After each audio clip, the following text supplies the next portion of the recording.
Estamos de volta aqui, SBT Meio-Dia, eleições 2018. A partir de hoje, o SBT Meio-Dia vai receber os 14 candidatos ao Senado por Santa Catarina. Por ordem de sorteio, hoje o nosso convidado é Antônio Campos, do PSOL. E eu passo agora o comando aqui do SBT Meio-Dia para a entrevista. Muito obrigada, primeiramente, pela presença, Prisco e Fernando Machado. Vamos lá, doutor Fernando, o senhor começa. Muito bem, agradecer a presença aqui, né, Prisco, do candidato Antônio Campos, do PSOL.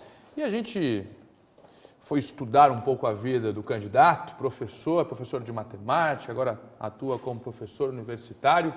E eu gostaria de começar a perguntar para o senhor o seguinte: a nível nacional, candidatos à presidência da República já falam na questão de ideologia nas escolas, escolas sem partido. Como é que o senhor vê isso como professor, hein, candidato? Então, cumprimentar o Prisco, cumprimentar o Fernando, cumprimentar os telespectadores. Eu acredito que a educação brasileira hoje passa por uma crise muito grande de qualidade. E essa crise de qualidade, ela implica em outros aspectos relacionados, por exemplo, com o magistério em si, com os educadores, que tem um desprestígio muito grande, seja salarial, seja de valorização.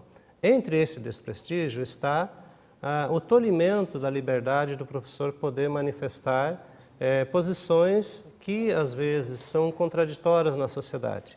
Mas eu penso que a sociedade brasileira precisa compreender que a educação tem esse papel, não de doutrinar ideologicamente, mas de mostrar as possibilidades que são oferecidas no Brasil, no mundo. Mas sem influenciar, né, professor? É importante não influenciar, não induzir ninguém a ter uma tendência mais à esquerda ou à direita. É fundamental oferecer todas as condições para, com discernimento, o jovem, o aluno, enfim, encontrar o seu caminho, correto? Exatamente, Prisco. Mas para isso nós precisamos ter a liberdade de colocar na escola, de pontuar para os nossos alunos todas as possibilidades que tem. E não como quer um movimento Escola Sem Partido, de que seja apenas aquilo que eles acreditam. Então nós precisamos garantir, por exemplo, nas escolas a discussão de direitos humanos, não necessariamente uma visão de direitos humanos, como é colocado por alguns, apenas para defender determinadas situações. Um direito humano de acesso à moradia, de acesso à saúde de qualidade, né, de acesso à educação pública de qualidade, então, de acesso ao alimento de qualidade, que é um problema que nós temos seríssimo no Brasil hoje. Então, a escola precisa discutir isso, mas precisa discutir também a questão das minorias, porque se a gente quiser falar em dignidade humana, a gente também não pode pensar apenas na maioria da sociedade. E nós precisamos olhar para aqueles que são diferentes com respeito, porque eles são seres humanos e que merecem a consideração da gente. E essa questão, pegando carona na provocação do Fernandinho, é a questão do gênero. Então, a questão de gênero ela é levada por um extremo por algumas pessoas. A questão de gênero é muito ampla e ela precisa ser discutida porque ela trata, por exemplo, da relação homem-mulher. Veja, Prisco, hoje nós estamos no Brasil com índices alarmantes de violência doméstica. As mulheres são mortas a cada minuto, a cada instante nesse país, são agredidas não só fisicamente, mas também moralmente, eticamente e na política também. Por isso que nós defendemos, inclusive, que na política não tem que ter 30% de candidatas mulheres, tem que ter 30% de mulheres eleitas. A gente tem que mudar isso. Agora, a questão de gênero é isso, é um debate muito maior do que está se falando apenas de questão de sexualidade. O debate de gênero é um conjunto de situações que está posta aí e que tem que ser debatido. De novo, sem imparcialidade, mas com responsabilidade.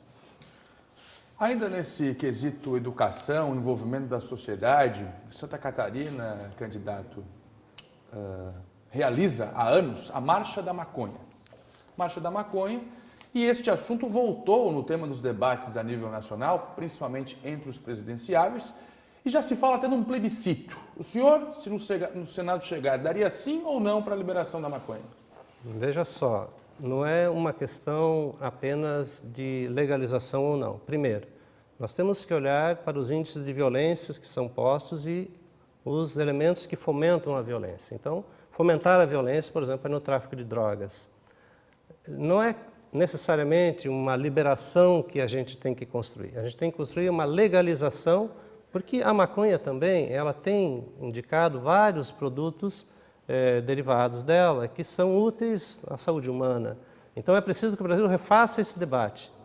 E é preciso, sim, que se faça um plebiscito em todos os aspectos importantes. A favor também do plebiscito. Do plebiscito, para que a população possa fazer um grande debate para fazer uma discussão, não da liberação, da legalização, Agora, que é diferente. Até que ponto a descriminalização vai reduzir a criminalidade e os índices da violência?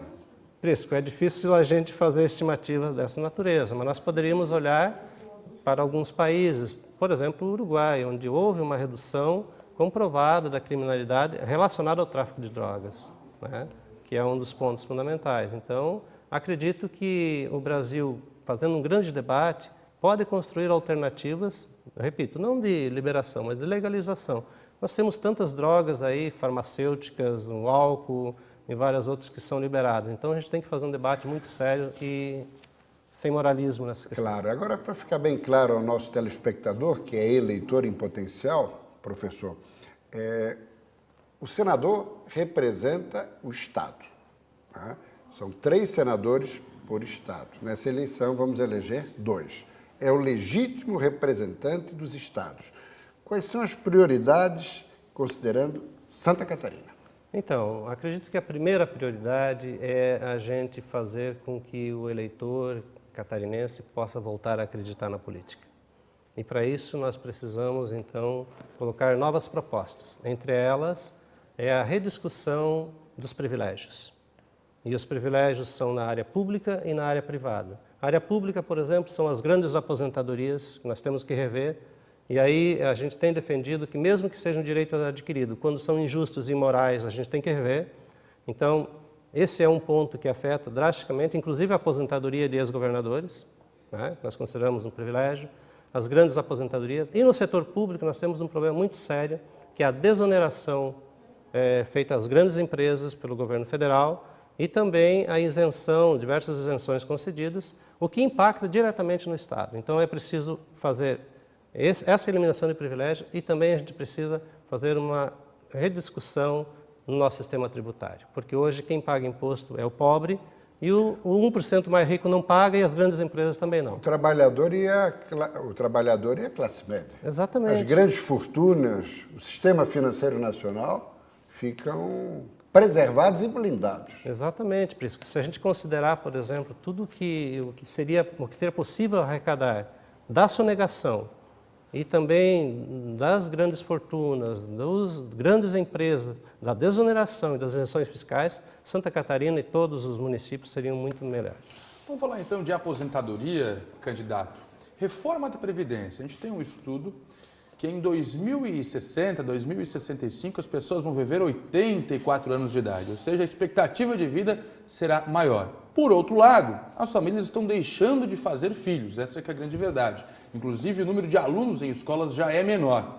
Como é que a gente vai sustentar esta previdência sem uma reforma? Você acredita que a reforma que está sendo discutida hoje, ela precisa ser aprovada ou não? O senhor é contra ou a favor? Bem, a reforma que está sendo proposta hoje contra, sem nenhuma dúvida. Por quê? Nós temos, primeiro, um sistema no Brasil de arrecadação que vincula a desvinculação da receita da União, então, vincula uma parte do que é arrecadado para pagamento da dívida. Então, nós somos favoráveis, inclusive, a uma auditoria da dívida para a gente saber o que a gente está pagando, para quem a gente está pagando e de que forma está se pagando. Agora, na questão da Previdência, então, uma parte do que é arrecadado vai para a desvinculação, vai para o pagamento de dívida e também nós temos aquilo que eu falei antes, nós temos que rever os privilégios nas aposentadorias públicas. Nós temos, por exemplo, leis de 1890 que estão garantindo aposentadorias hereditárias de 30, 40, 50 mil reais nesse país, aposentadoria pública, isso precisa ser revisto. Então, primeiro a gente tem que eliminar os privilégios e temos que garantir os direitos daqueles que estão contribuindo, por exemplo, a 35, 36, até 40 anos já nesse sistema. Temos que garantir que esses tenham um direito mínimo, né, que se estabeleça então uma discussão, e nós somos favoráveis a um plebiscito para decidir quanto é o teto salarial, quanto é o teto de aposentadoria, para que a população possa fazer então esse debate e participar mais ativamente. Eu acredito que o plebiscito possa até ser um caminho para grandes debates nacionais. Mas, fora isso, a representação do Congresso, especialmente do Senado, existe justamente para deliberarem em nome da população, né, professor? Afinal, é para isso que é eleito o Congresso. Pois Não lhe parece? Pois é, Prisco, mas aí veja só. Não vou citar pensadores, mas tem vários pensadores que dizem que a gente não corrige os erros pelos mesmos caminhos que a gente percorremos.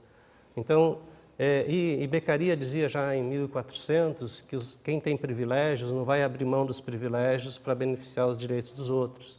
Então, a nossa opinião é de que o sistema político brasileiro, do jeito que ele está, ele não vai beneficiar os trabalhadores, ele não vai beneficiar a classe média, não vai reajustar a tabela do imposto de renda, porque ele quer pagar menos.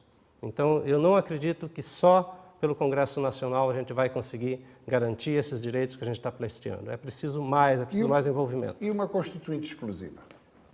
É uma boa alternativa. Agora, o problema da Constituinte é que nós primeiro precisamos fazer um debate, amadurecer os debates estratégicos para a sociedade brasileira, mas a gente é favorável a uma Constituinte, sim, para que a gente faça... Exclusiva. Exatamente, exclusiva, porque senão volta-se àquela questão. Exato. Você tem as mesmas pessoas decidindo sobre as mesmas coisas para chegar a um caminho diferente, o que tecnicamente não é possível, nem politicamente. O plebiscito foi o que foi colocado na Venezuela. O senhor acredita que deu certo esse modelo de gestão na Venezuela? Veja só, a situação da A ponto de Venezuela... ser copiado no Brasil? A situação da Venezuela é uma situação diferente, né?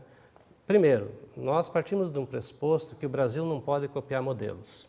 Até porque o povo brasileiro é criativo, é um povo que tem iniciativa, que tem vontade, que tem inúmeras possibilidades de fazer as coisas diferentes. Então, nós acreditamos que essa discussão de comparativos ela é muito complexa, porque, por exemplo, nós não concordamos das formas com que são feitas diversas coisas em outros países, mas também não concordamos em continuar como está aqui no Brasil. Então, por isso a ideia da participação popular, que a gente possa reconstruir, e o momento é propício. Nós estamos numa crise profunda de representatividade, uma crise profunda de ética, de respeito ao povo brasileiro, né? E achamos que esse é o momento de a gente dar uma reviravolta nessa situação e fazer a nova política. E justamente na questão ética colocada pelo professor, foi o que levou o PSOL a se distanciar do PT Trabalhadores e buscar seu próprio caminho, candidaturas ao governo, ao Senado e até à presidência da República? Nós temos diferenças em relação ao PT em vários pontos, né? Mas o ponto inicial foi essa visão da reforma de Previdência. E depois foram se juntando esses outros motivos, Prisco, então, que nos difere, então, do Partido dos Trabalhadores. Difere, mas o PSOL ainda continua defendendo o ex-presidente, a participação, inclusive, de Guilherme Boulos, defendendo, pedindo púlpito ao ex-presidente em debates, mostra que estão bem alinhados, né, candidato? Não necessariamente. Nós temos um programa de governo que é diferente do PT, nós temos uma concepção política diferente do PT. Agora, o que nós defendemos é de que os direitos precisam ser garantidos de uma forma igualitária. Por exemplo, nós tivemos um deputado de Santa Catarina agora autorizado a ser candidato, mesmo estando cumprindo pena. Agora nós temos outro que não é permitido. Então nós queremos a igualdade de oportunidades. Tratamento isonômico. Exatamente. Professor, muito grato pela presença e sucesso aí na empreitada eleitoral. Muito obrigado. Prazer em revê-lo aí agora em outras hostes. Muito obrigado pela oportunidade. Bom recebê-lo, candidato. Obrigado e boa sorte. Muito obrigado. Obrigada, sucesso, bom início de semana.